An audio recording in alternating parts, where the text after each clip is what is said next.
तो friends, welcome to Watcher Addictive. आज हम एक्सप्लेन करने वाले हैं एक ड्रामा रोमांस मूवी को जिसे 2004 में रिलीज किया गया था, जिसे डायरेक्ट किया था क्रिस्टोफ ओनोरे ने। अब बात करें इसके IMDb रेटिंग के बारे में, जो है 5.1 आउट ऑफ 10 स्टार। और ये एक बहुत ही घटिया फिल्म है। इसमें एडल्ट सीन की भरमार है। मूवी के स्टार्ट होते ही हम एक औरत को देखते हैं जिसका नाम हेलन है, जो नशे में होती है। फिर वो जाकर एक आदमी से मिलती है और वो इंटीमेट हो जाते हैं। यह आदमी बहुत रिच होता है और वो अपने बेटे को समझाता हुआ नज़र आता है। अब उसकी तबीयत ठीक नहीं रहती और वो अपने बेटे से बहुत प्यार करता है, जिसका नाम पियर है। और वो स्कूल छोड़कर अपने मॉम डैड के पास आ जाता है। जिस औरत को हम शुरुआत में देखते हैं वो इस आदमी की बीबी होती है। और जब ये लोग घर जाते हैं तो वो अपने बेटे को देखकर बहुत खुश हो जाती है। फिर वो जब पूल के पास बैठा होता है तब उसकी माँ आकर उसे धक्का दे देती है और पूल में गिरा देती है। फिर हम देखते हैं हेलन की तबीयत खराब हो जाती है। जब उसका बेटा वहाँ आता है तब वो अपने डैड से पूछता है क्या हुआ इन्हें। तब उसका डैड उसे बताता है कुछ नहीं, बस धूप की वजह से गिर गई है। फिर वो अपनी बहन से पूछता है क्या डैड ने इन्हें मारा। अगले दिन हम देखते हैं उसकी माँ उसे बताती है उसके डैड काम की वजह से फ्रांस गए हैं। तब वो कहता है मुझे उनकी परवाह नहीं, मैं यहाँ आपके साथ रहने आया हूँ। फिर वह यहाँ बोर होने लगता है और वो अपनी मॉम से कहता है चलो कहीं घूमने चलते हैं। लेकिन उसकी मॉम कहती है हम 2 दिन बाद चलेंगे।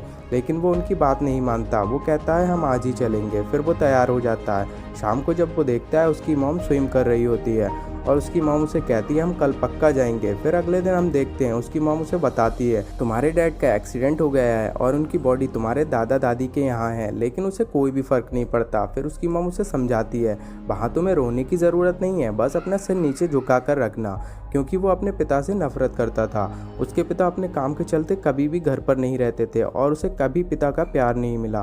फिर हम देखते हैं वो एक रेस्टोरेंट में बैठे होते हैं और उसकी मॉम उसे कहती है मैं तुम्हारी रिस्पेक्ट के लायक नहीं हूँ, अब तुम्हारे डैड नहीं रहे, अब मैं तुमसे झूठ नहीं बोल सकती। तुम्हें क्यों अपने दादा दादी के पास रहना पड़ा और मैं तुमसे इतनी दूर रहकर क्या कर रही थी। मैं एक स्लट हूँ और मुझे तुम्हारे डैड ने ये सब करने की आज़ादी दी थी।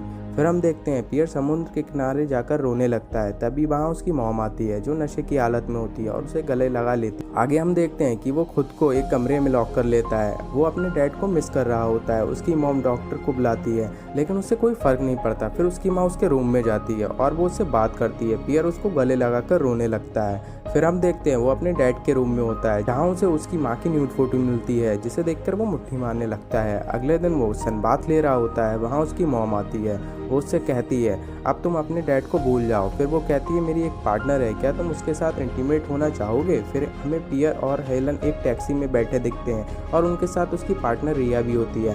फिर हेलन और रिया रोमांस करते हैं और वह पियर को भी सिखाते हैं, लेकिन पियर शर्मा जाता है।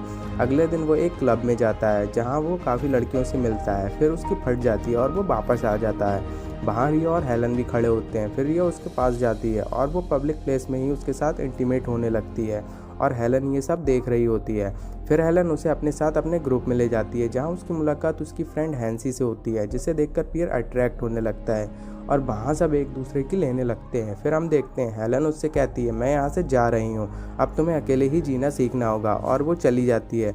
लेकिन पियर अपने आप को अकेला महसूस करने लगता है। इसी बैच वह हैंसी की काफ़ी बार लेता है और उन्हें एक दूसरे से प्यार हो जाता है। फिर एक दिन जब वो दोनों साथ में होते हैं वहाँ हैंसी का दोस्त आ जाता है और वो पियर की मॉम के बारे में बहुत ही गलत बोलता है। तभी पियर उसे पीटने लगता है। अगले दिन वो दोनों प्लान बनाकर थ्रीसम करने के लिए उसे इनवाइट करते हैं और उसे टॉर्चर करके पीटते हैं। अगले दिन पियर की मॉम घर आ जाती है और वो हैंसी को उसके साथ देखकर जेलस फील करती है। वो नशे की हालत में होती है और पियर के पास जाती है। वो दोनों आपस में बात करते हैं और हैंसी उन्हें दूर से देख रही होती है।